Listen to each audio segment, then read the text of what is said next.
Damn,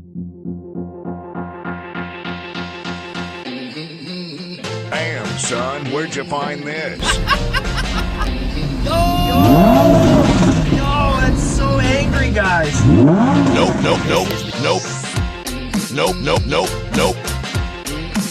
Hey, that's pretty good.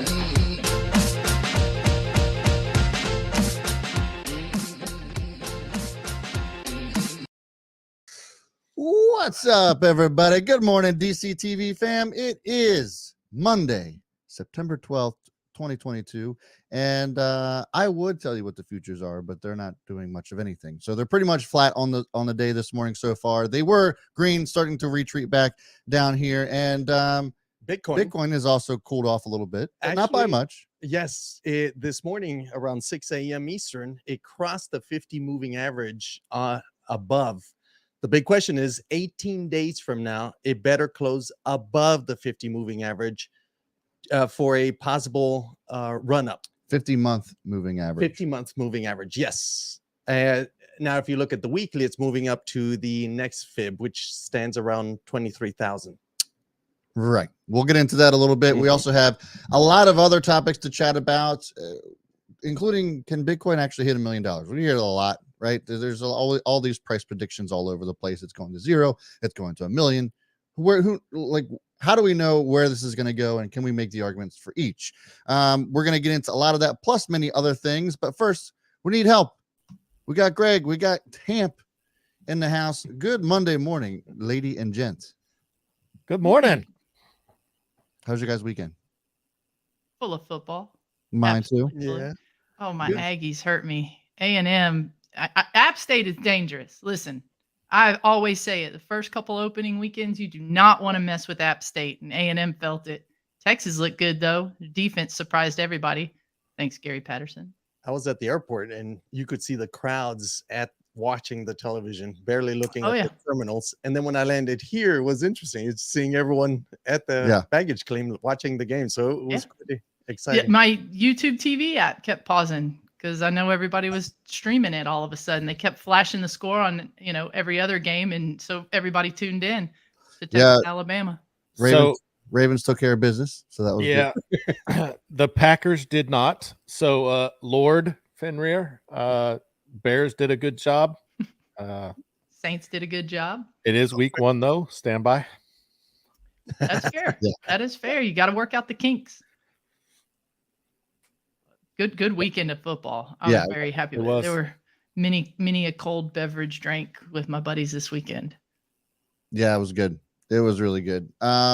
So, looking at some of the other stuff related to Bitcoin, if we kind of just take a look, if you guys hadn't looked at it over the weekend, let's see here. Oh, it went that way. Oh, I was like, what's happening? What's happening right now? So if we look at what's been going on with Bitcoin right now, let's pull it up on the chart. As Jaime was talking about this, let's go ahead and share this real quick. There it is. This is the weekly chart. We'll pull it out to the monthly. And you were talking a little bit about the 50-month moving average. Let's expand on that a little bit, Jaime. Yes, sir. So if you notice, we have a nice little green candle on this month of September, which is that last one. And I got the alert around 6 a.m. this morning where we're crossing above it. The big question to watch, or what we should be watching for, is the close above the 50 moving average in 18 days, meaning September should close above here for it to have a good case for a continuation upwards. If we close below 22,300, around where the moving average is, that's a confirmation of further downside. So keep your eyes open on that bad boy. And if we move on move to the weekly view, so now we're going to zoom in a little. You're seeing that we're coming up. That's the 200, I presume. Yeah. We're coming up to it. So that's a pretty strong resistance level, a ceiling. If we do not close above it within this week, so now we're zooming into this week, and we hit it as resistance, that may be an earlier signal of troubles ahead. If we close above it, Okay, now we watch the monthly to see if we close above the 50 moving average. So it's looking at floors and ceilings of where price can be moving to. Like Don Fran does, he does zones, which is more precise to work with and make decisions off of. Yeah. But if you're trying to see the weather patterns, are we in spring, fall in terms of the market itself? You look at these high time frames, meaning monthly and weekly, to see, engage where we're headed. Are we out of the woods yet or not? At this moment, we're not out of the woods yet until the end of this week, which we should be above 23,400 or 300. And then confirmation of it at the end of the month. So that's where we're at. I still have my buys way down there, by the way. How you guys feeling about it based off of what Jaime was saying? Can we break up above that 200 week? Or we always can, because you never know what Bitcoin's going to do. I will still maintain that I think our volume is a little too low right now. I mean, if we break above that resistance, it's going to have to be a major break. I just don't see the volume supporting it right now. But you never know. Bitcoin's a funny thing. So once it gets momentum, it's hard to stop. What do you think it's going to do with the expected interest rate increase again this week? It should hedge it more than what it has been lately. That's my biggest qualm with it. Is it should make Bitcoin, go higher. The more they raise the interest rates, the higher Bitcoin should go. It's just not being as it's not moving in the opposite direction as much as you would think right now. I don't know about that. I mean, ever since we've started raising rates, Bitcoin has come down, and you could almost time it to the day that rates went up. Right. Yes. And that's my point. That's exactly my point. So I agree with you. I think Bitcoin should go up when fiat interest rate goes up. I see. Bitcoin should go way up. People should be getting into Bitcoin as a hedge. Right. It's running in parallel instead of perpendicular to. Right. And if you notice, the last time there was a hike, it's almost the market had already priced it in. So when people were expecting it to dump, it actually rallied up in all the stocks. Yeah. So that's the big question. Because it's announced early that it will happen, the big question is, okay, when it's finally announced, will it do the reverse of what everyone else thinks is going to happen? Yeah. So that remains to be seen. And that's next week, right? Yeah. Yep. Yes, sir. So yeah, definitely some interesting developments there, and we'll see how it all shakes out. I think that the next hike could actually continue to bring this down. I think the trend continues as far as that's concerned. Just as far as my 2 cents, I think that 13.8 still very much on the table. We'll see though. I mean, there's no guarantees that it's going to happen, but I think 13.8 is going to be where it lands. And this next rate hike, especially if it's a 75-point hike, that's a lot. And I think we're getting really close to the point to where the market just can't handle it anymore. And then we're going to see that kind of roll off, and Bitcoin and crypto in general should follow suit. I would think that would happen. And just go ahead. Be careful if you're in the alt game as well, because if Bitcoin starts a reversal, just as a rising tide lifts all boats, a sinking one does as well. And the alts tend to suffer far worse than Bitcoin. So just be careful. Make sure you have stops placed. Make sure you take your profits when you're supposed to take your profits. Yep. Exactly. Great advice. Agreed. All right. So let's get into some headlines. So I didn't actually bring this to the table, but I just kind of want you guys heard me talk about it a little bit. But Warren Buffett continues to double down on energy. So this is just stock related. He now owns 26% of Occidental Petroleum. And, there's some people out there that, will say, well, Buffett, he's going to do what he's going to do. He's made some really bad trades as of late. And I would not disagree with that. Just look no further than what he did with the airlines, double down on the airlines during literally one of the worst crashes we've seen in quite some time, and then sold them at the bottom. A really terrible trade for the airlines. But I think it's worth noting that he is continuing to scoop up a lot of Occidental Petroleum. And I'm not talking about Oxy in general, but just the energy trade.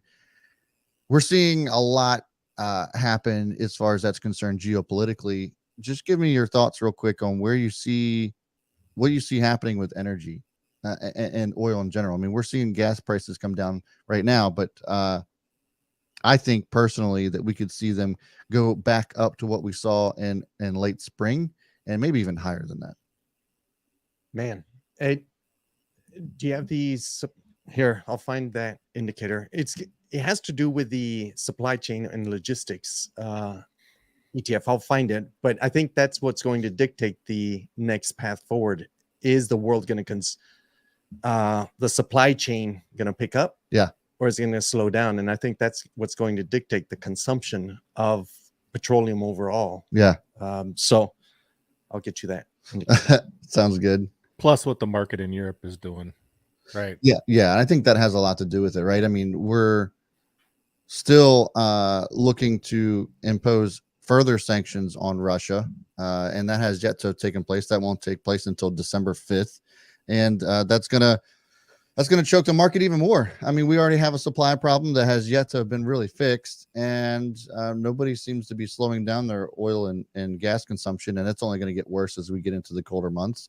And it just seems like terrible timing. Russia's already cutting off the Nord Stream pipeline. Yep. And so it is just going to continue to get really bad for Europe, and I think it will more than likely trickle over to the U.S. as well.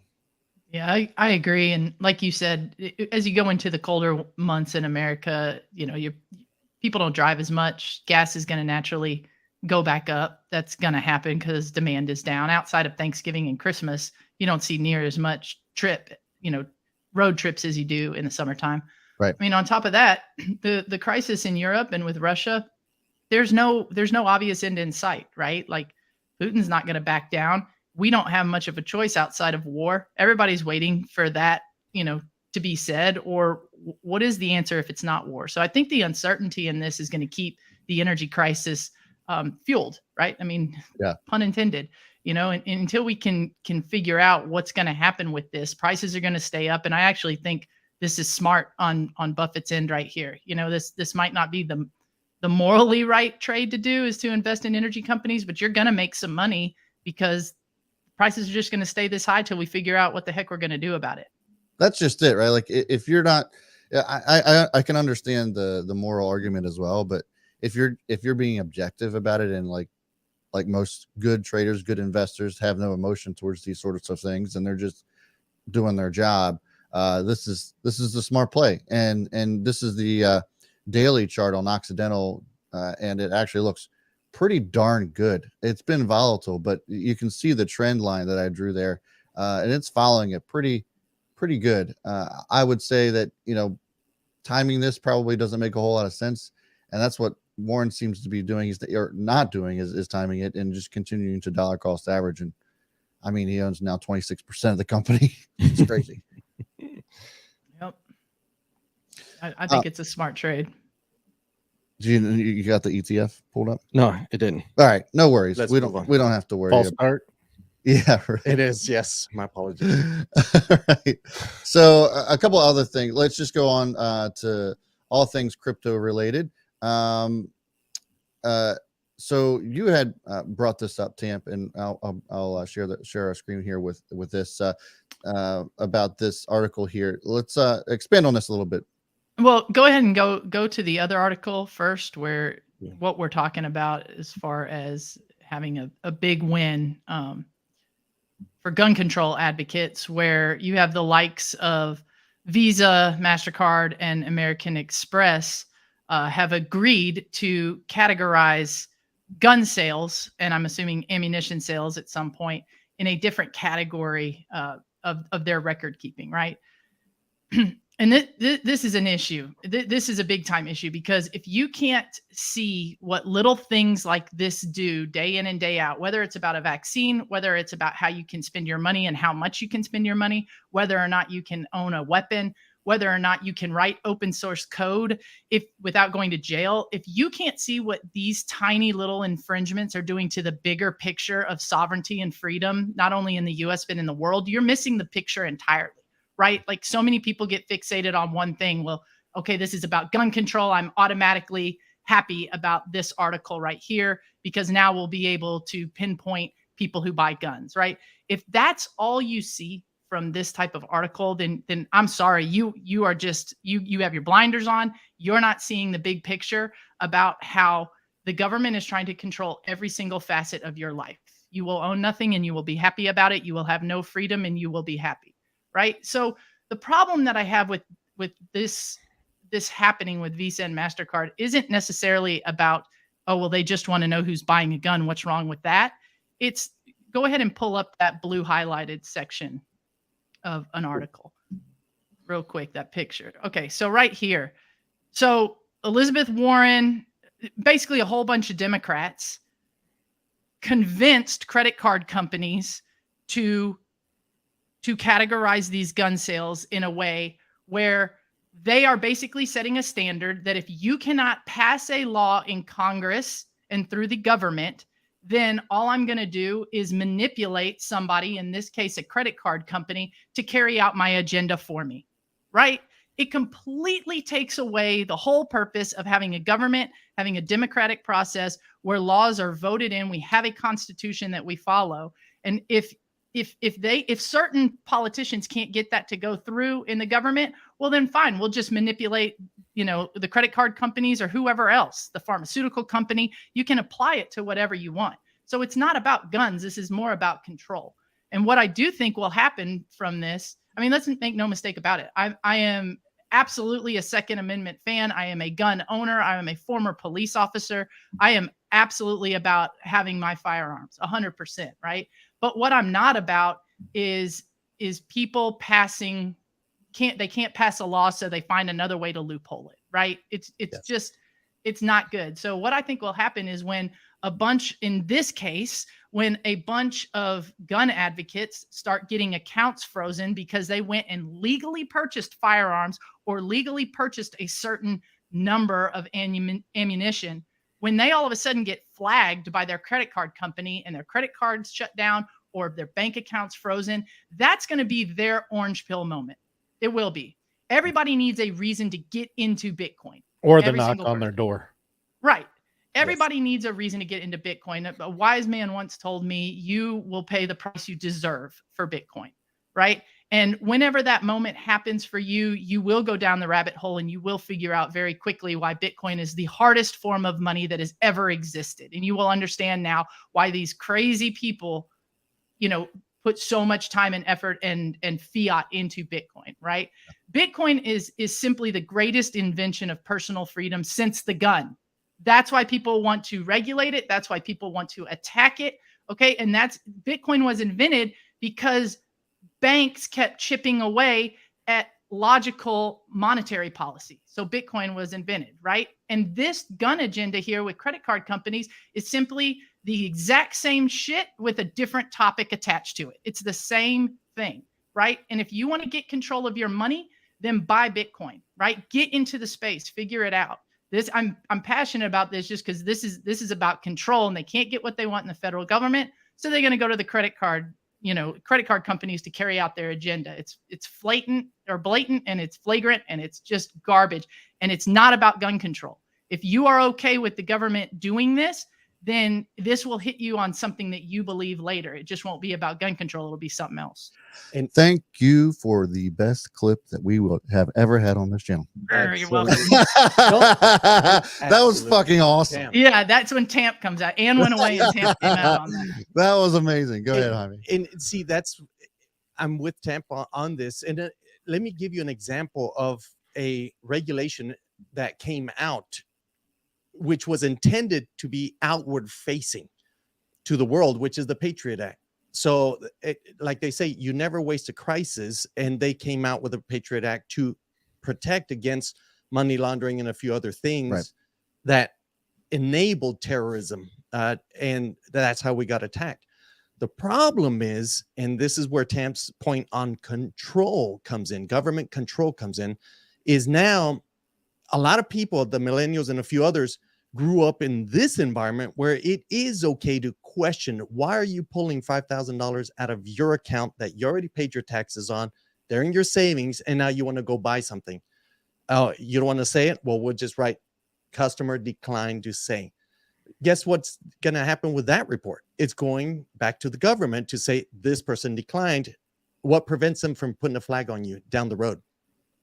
And then Right. out of protection, you'll start lying like, oh, I'm buying a boat. You start seeing this control now immersing into us. So this situation with the gun control, which you mentioned very clearly, Tamp, is now they can't push the law out. So now let's get out to the intakes, the on-ramps and off-ramps to this law we can't get past. So this is a sign of what's next for crypto also. Let's say Bitcoin is privacy, and it's your store of value. Well, now when the government starts putting these controls into the fiat, meaning dollar, euro, these ramps out, now we start controlling those inputs and outputs. They'll be able to look into everything else and control and put, let's say, out of this wallet, now that we know it came out of this guy or gal through this off ramp, now we know who this belongs to. So let's put controls at this fiat for that individual down the road. So here's where the control comes in. If the law can't do it, they go after these on and off ramps, like credit cards in this case. And I mean, and people say, what does Bitcoin have to do with all this? And my answer to you is just take a step back, right? Get rid of the topic, right? You can apply this same sort of control logic to any hard buzzword, emotional, newspaper headline item of the day.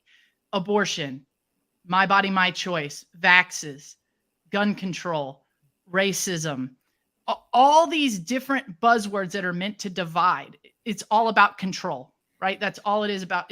That's all it is. We don't want to give Bitcoin an ETF, right? Why? Because the government is having problems controlling it, right? And anytime it has problems controlling something, that means the people probably want something different, right? Or at least a big amount of the population wants something different. Stop being distracted about the topic, right? Get rid of the topic and start looking at what's going on with control.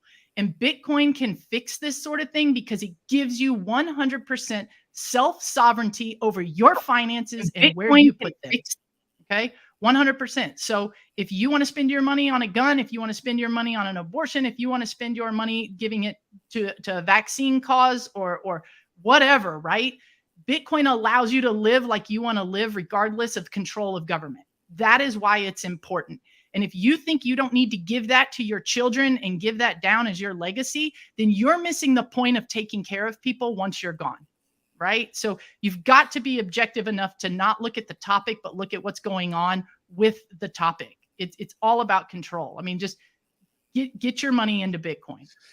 It's just tying into the control conversation, which, I don't disagree with, but I do have questions. One is, and I guess really it's just kind of one big question. When it comes to, a centralized currency like this and how the government, I'm assuming, is probably deathly afraid of not being able to collect taxes and how they're collecting taxes today. Is that a fair thing to say? Like, how are governments going to be able to say, well, when we can keep everything as private as we can, how are governments going to be able to determine whether or not let's just say if Bitcoin replaces or when it replaces fiat currency and we have control over our own ledgers, how is that going to be something that the government can track or take advantage of as far as taxes are concerned? Because I think that's part of the conversation of why they're doing this. Because I think there's a lot Get rid of the way we're taxing now and just go to freaking sales tax. Correct. Like UK, when you do your trades and everything, it's not per whatever you put in. When you finally extract it, they treat it like gambling revenue. Right. And I'm with Bitrio. I misspoke. How's Bitcoin privacy? My apologies. I didn't mean to say privacy. Bitcoin is traceable as it is today. Yeah. So I just want to acknowledge that. But to answer your question in terms of it is traceable. So when we extract it or convert it from Bitcoin to fiat, at that point, it's that traceable aspect of it. But what about when there's when there's no fiat to transfer it to, or will they always be working in conjunction together? Yeah, I don't think realistically, I don't think Bitcoin would replace a global currency. I don't think so either. But I think the question becomes, but do politicians feel that way?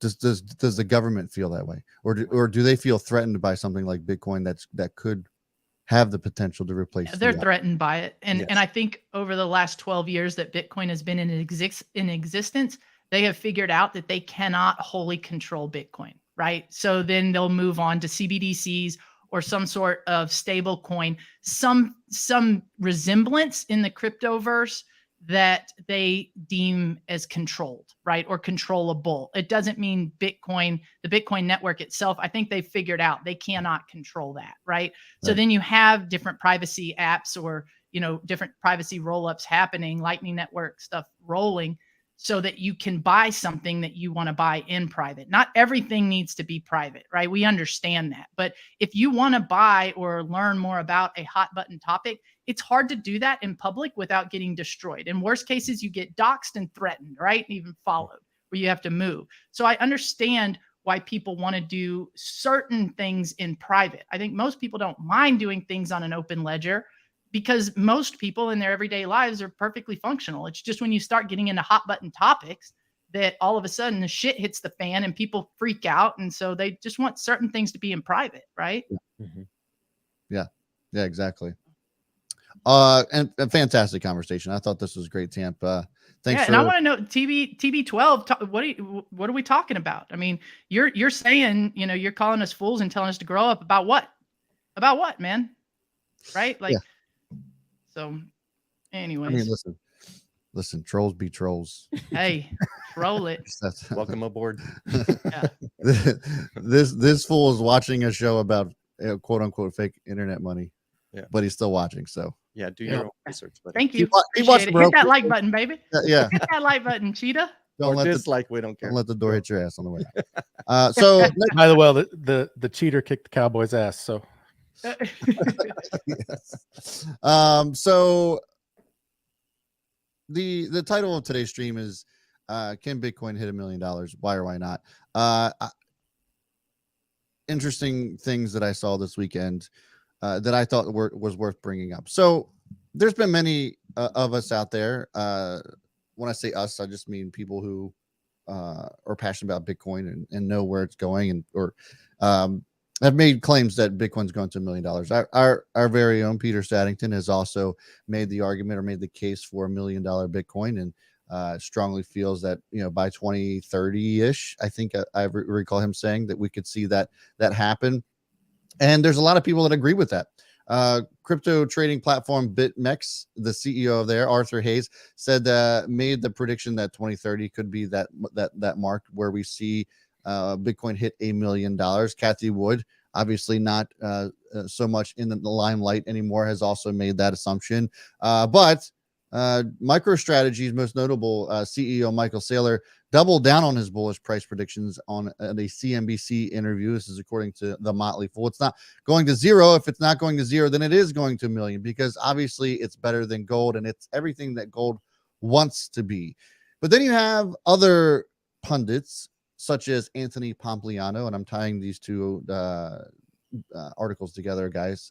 But now making claims that Bitcoin is kind of a fool's, or the predicting price targets for Bitcoin is kind of a fool's game, and he's actually quieted down a little bit. He is definitely an arrogant motherfucker.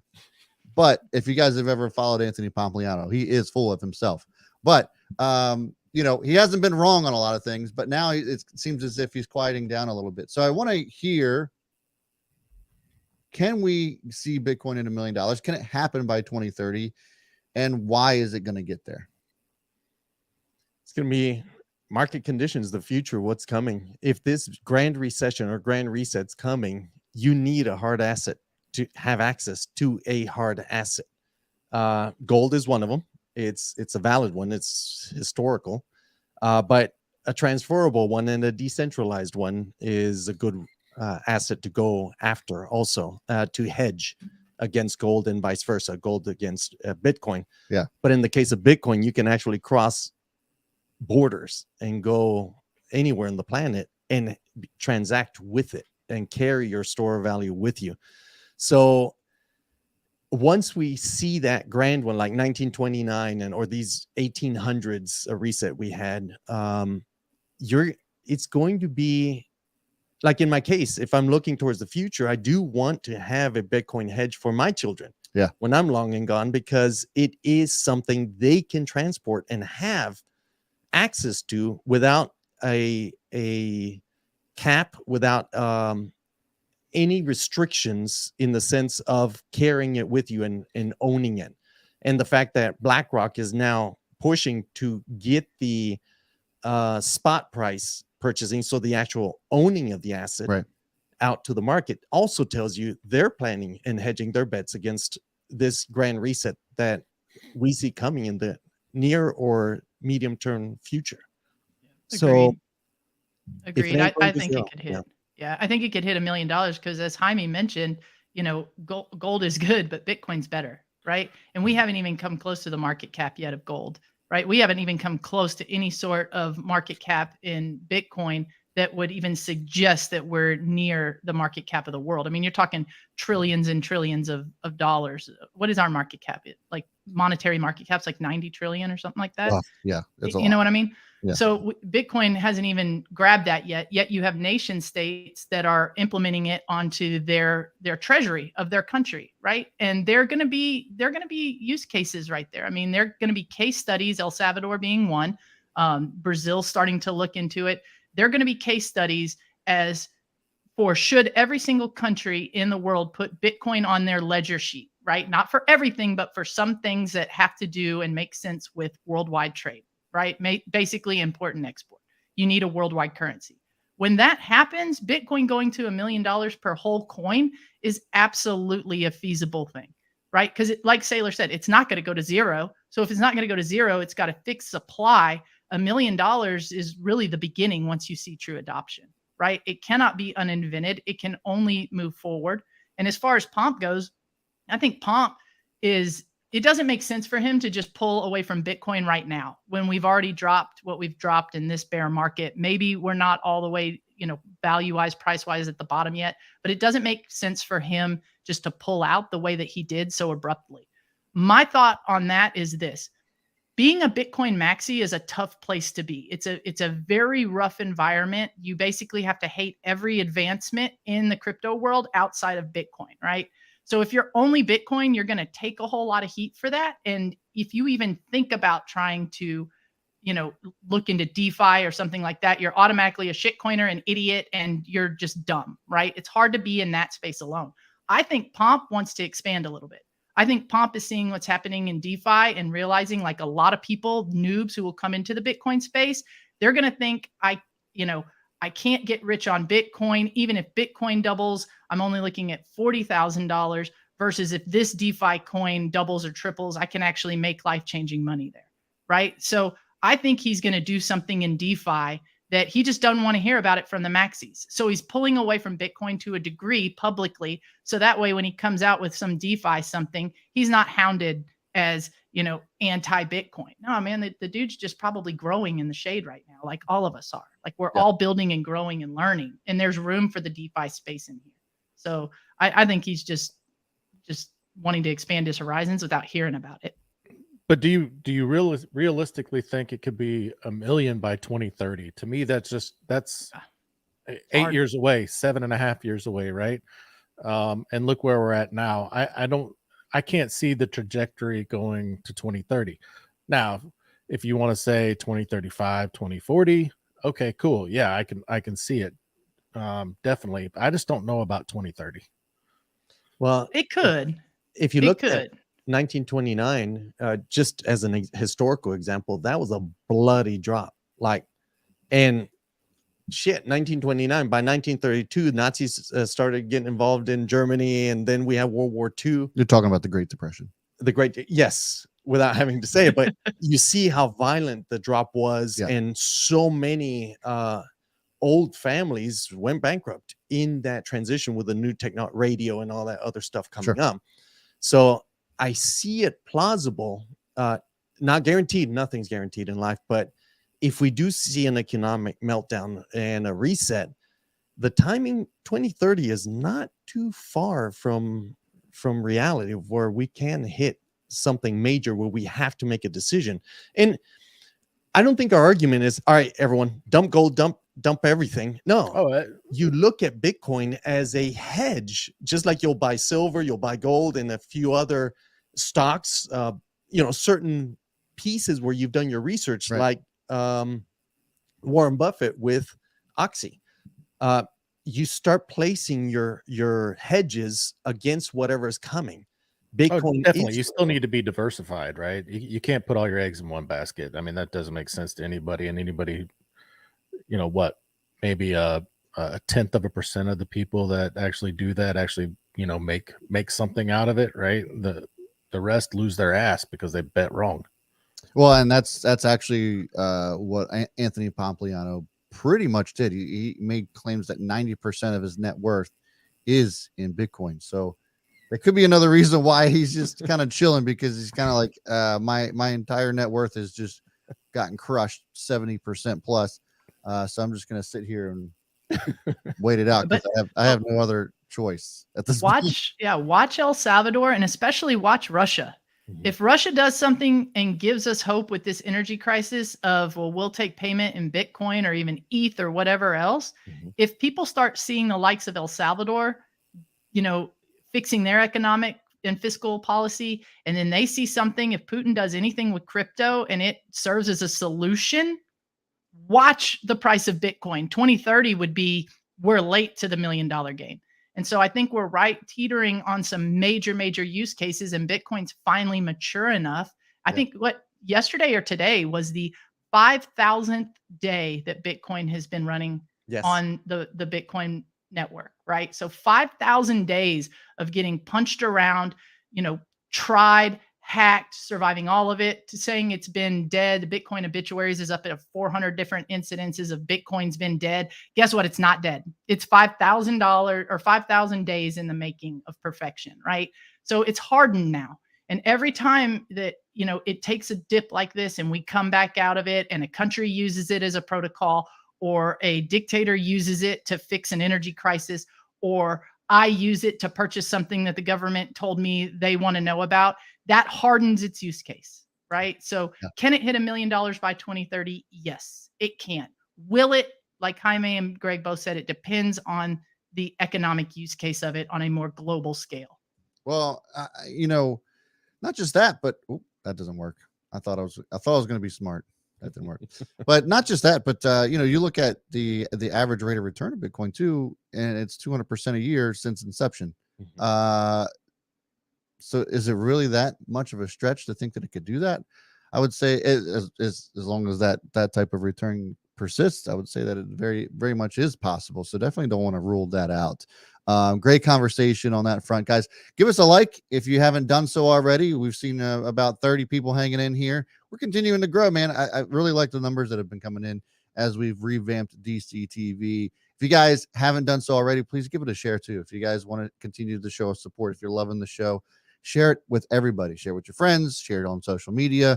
We love it. Would love for you guys to do that. Also, go check out the links in the description if you want to know more about the community and what we're actually building here with DCTV and our MetaFi umbrella, our MetaFi parent.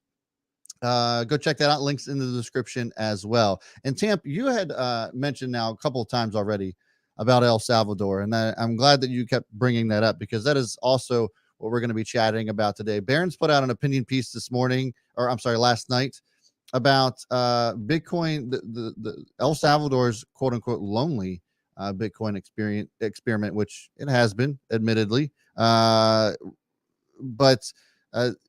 the subtitle here, and I'll just share it, is it's either the biggest failure or the biggest con, and goes on to talk about how Bitcoin has kind of been a failure. One of the keys that eye-opening things that I saw was that, the incentive that the country had tried to give to its residents about giving them $30 to kind of start their own Bitcoin wallets and what have you. Only 20% of their population actually participated, which is very interesting considering $30 to most people is about 2 hours worth of work, a little bit more than 2 hours worth of work. The average salary there is about $13 an hour. So that was actually a pretty good incentive, yet people still are struggling to kind of adopt it. And I thought that there was some really harsh statements in this piece, but wanted to get both of your thoughts on this. Temp, you wanna jump or I jump? Yeah, no, I'm going to let you jump. I just want to say, Yeah. like, I'm glad you said there's some harsh things in this piece because, again, like the title of this it makes Bitcoin a loser either way. So that's going to tell me already that this article is slanted on the side of they don't believe in Bitcoin. They don't want to see Bitcoin win. Why? I'm not sure, but I may go ahead. But that's the first thing I see with this. So I was born in the country next door, for the record. So I've actually visited there at the end of the last year after Bukele made the announcement, and I'm planning on visiting again this December. I got a wedding to go, so I'll be traveling. It's only 2 hours from where I'm visiting. Yeah. So having said that, the timing is one of the issues that they do not mention in this article. Yeah. Where they entered the market during the midst of the bull run. So in terms of the timing itself, that's their argument. It's like, whoa, there's a huge sell-off. This is what's going on. The other item, so timing is one thing. If they would have started building or started deploying at the previous bear market bottom, then we haven't even hit that bottom yet. So it's an issue of timing when it comes to this return on investment and all these stats that they're giving out. But they should have balanced it out with the average annual return of Bitcoin since inception. It will continue in that way before it hockey sticks up. One. The second item is the fact that they just rolled out Bitcoin without preparing the audience. They meaning El Salvador. El Salvador, my apologies. Yes. So imagine you're deploying. This is a software deployment, guys, tied to monetary. And there was no preparation, and which is a lesson for us at Metafy, is trying to get all the educational material out there so everyone is aware of what this thing is this protocol for transfer of value, money. How does it work? How will I benefit? How can I use it as a business?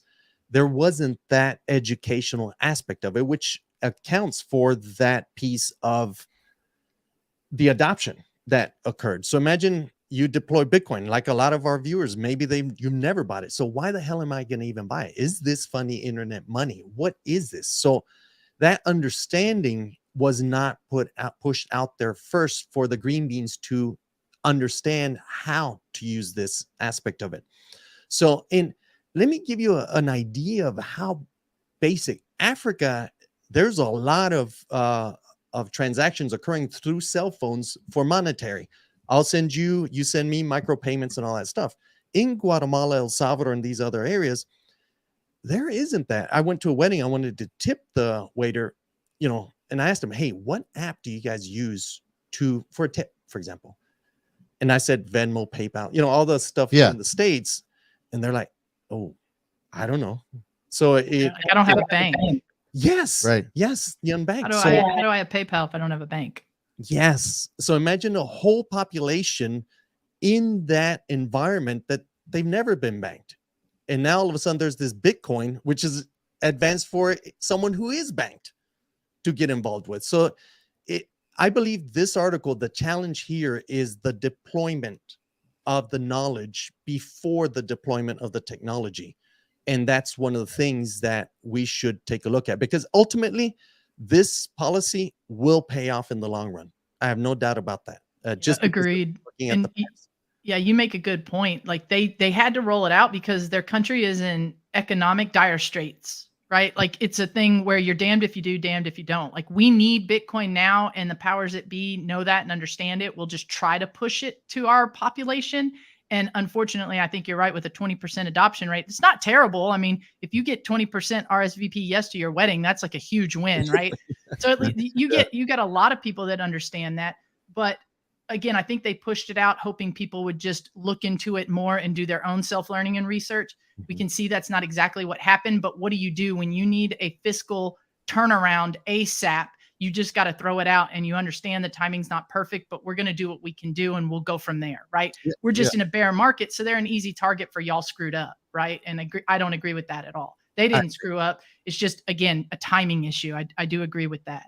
Yeah, I mean, this is a country with an $8 billion annual budget.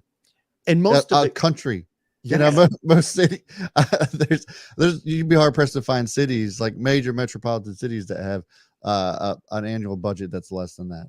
And most of it is tourism and sending money from the States or other countries in the world where their citizens go work at. Yeah. So even that aspect of it, what they don't mention here is the fact that Bitcoin actually takes away a lot of the money costs, the costs of sending the funds to their country. It's a huge advantage instead of getting raped the way they are with these money transfer through traditional banks. Yeah. Well, and I wonder besides having a bull run with Bitcoin, how else do they fix it? Right. Now, so the timing is now actually getting that education out there, educating how do you do these transactions and how do you apply it? And if you want to convert it to dollar, because it's dollar and Bitcoin, the two actual currencies of the country. So if you time it in terms of, hey, it's coming from, I don't know, UK, all the citizens in the UK are sending this block of money, all in micro payments, you're eliminating those 15%, sometimes even up to 50% of the money they're sending down just in transfer fees. So if you think about it that way, where I'm a Salvadorian in UK, I'm sending the best I can to my family in El Salvador. I'll convert it from fiat to Bitcoin, the British pound or the euro to Bitcoin, and send it down to El Salvador. And El Salvador, because they support that, now they can convert it back through the Chivo wallet to dollars and do the transaction there. But you just skipped a huge chunk of the money that was disappearing to other people's hands, middlemen. Yeah. And time. So does that mean Western Money Union's and going to time. go bye-bye? It is suffering and bleeding pretty bad in Central America and all of these countries where it had a strong foothold. So yes.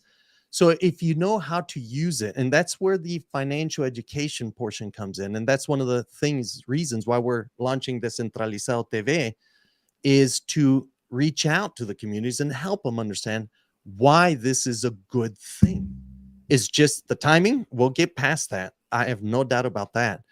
But the fact that you can transfer this value and cut out a lot of the middlemen that made micro payments impossible, Bitcoin makes it possible. So now someone that for a little bicycle, they do a micro payment, there isn't this huge fee that comes off that eats up even the bicycle's value for you to go take your goods from the village to the town square to sell. Yeah.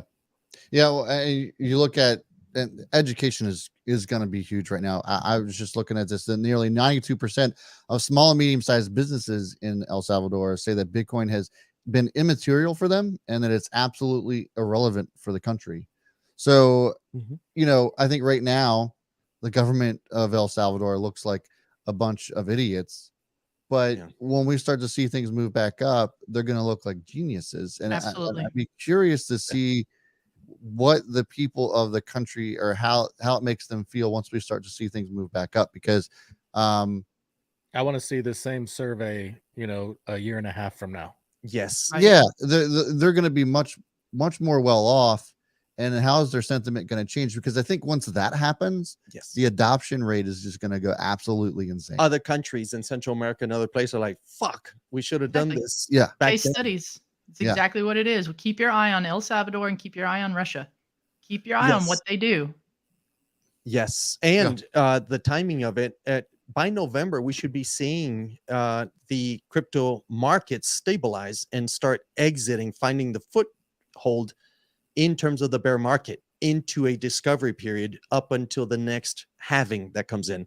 Sounds a little technical, but in terms of the timing, you should start seeing now everything level off in terms of opinion of Bitcoin, realizing, okay, it ain't dead.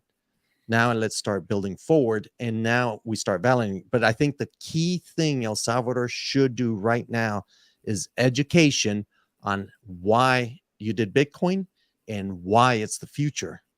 And considering it, please back up everybody, even here in the States, back up and look at the macro, the hardest asset on the planet. There will never be more than 21 million. Get some. Gold, they're still mining. It's still being produced. It's slight. It ain't depreciating, but it isn't massively inflating. So it's a hedge against inflation. Well, Bitcoin is truly the answer against inflation. Yeah. It just needs the macroeconomic conditions to make it happen, for it to click in, fit. And that's why you see BlackRocks of the world starting to hedge. There's even governments adding Bitcoin as a hedge. So now's the time, guys. I mean, gold, if you've been holding gold for the last 10 years, you've lost money. Yes.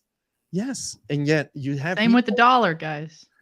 correct. Yeah. And you're going to see, even though you're seeing the dollar rise against it, look at it from a macro condition. Why is it happening? If there's so much inflation, why is it happening that it's rising against the other currencies? It's simply because of this fear outside of the United States, all investors, and I was part out there. Where do you put your money if your country is going to hell right now economically? You look at the most stable economies in the world who are raising interest rates. You naturally go and send your money over there so it can earn those interest rates that you're getting raped for in your own country. Right. Yep. That's why you see the strength of dollar. But believe you me, the moment now our economy starts going to shit because of inflation, and it gets to the point where now all foreign money is already here, and the ship starts listing, that's when you're going to start seeing the real problems come out. And that's where Bitcoin's case truly comes to shine. And that's where I believe we'll see that transition, that click that we're looking for. Love it. Yep. I love it. This has been awesome. Another great show, guys. Thanks so much for tuning in with us here at DCTV. You guys have been absolutely amazing. The likes have been rolling in, and go ahead, Tim. Just real quick, just before we wrap it up, I want to get to what Indo Crypto threw up in the chat, where he wants to know about ADA and what they're doing in Africa. Like the only thing I'm going to say right now about that, and it's due timing with the ETH merge scheduled for this week. Like, again, we'll see, right? Like, we'll see, because ADA has been talking for a long time. ADA is Cardano. Okay. So Cardano and its founder, Charles Hodgkinson, they've been talking a long time about what they're going to do. Show me. Yeah. Show me. Until you show me that you're ETH going to proof of stake Cardano, until you show me you're doing things, talk is cheap at this point. No one wants to hear it. Absolutely. And now looking at it from a macro perspective, the fact that they're having the nuts to invest and develop, it's good for crypto, because here's another experiment pushed out to the world to see what the end result is. But like, I wish, because there's no development. You look at GitHub. I know. I wish we weren't done, wrapping things up, because I know, like, Dr. J's in there, like, he's dying to get on right now, because that was his thing into crypto. Like, I'm Cardano, I'm so smart, this, that, and the other. And then he found a different ecosystem that made sense, and he was like, I don't hold any ADA anymore. Not financial advice, but ADA's got great intentions, but they ain't doing anything. And when they try it, they clog and their chain halts. So I don't know. Until you work past that, it's just a lot of talk. But it's all a grand experiment, guys. Listen, Dr. Hey, you come back on anytime you want, my man. Absolutely. And by the way, Indo Crypto, we do want to bring you on because you are part of the NFT world and investigating rug pulls and all that stuff. So let's chat in the MetaFam. Everyone, please join us on Discord, where Indo Crypto is, and all of us are in participating in all sorts of subjects crypto related. Good stuff, guys. Thanks so much for tuning in. Again, if you don't mind hitting that like button on your way out the door, we certainly would appreciate it. And we'll be back here tomorrow, so make sure that you're tuning in at 9 a.m. Eastern time. We'll be back to run it back tomorrow morning and talk about whatever is going on in the world of crypto and finance. Until then, we'll see you. We'll see you then. See you Have a later. good one, everyone. See you tomorrow. Let's go. Have a great day. That's what I meant to say.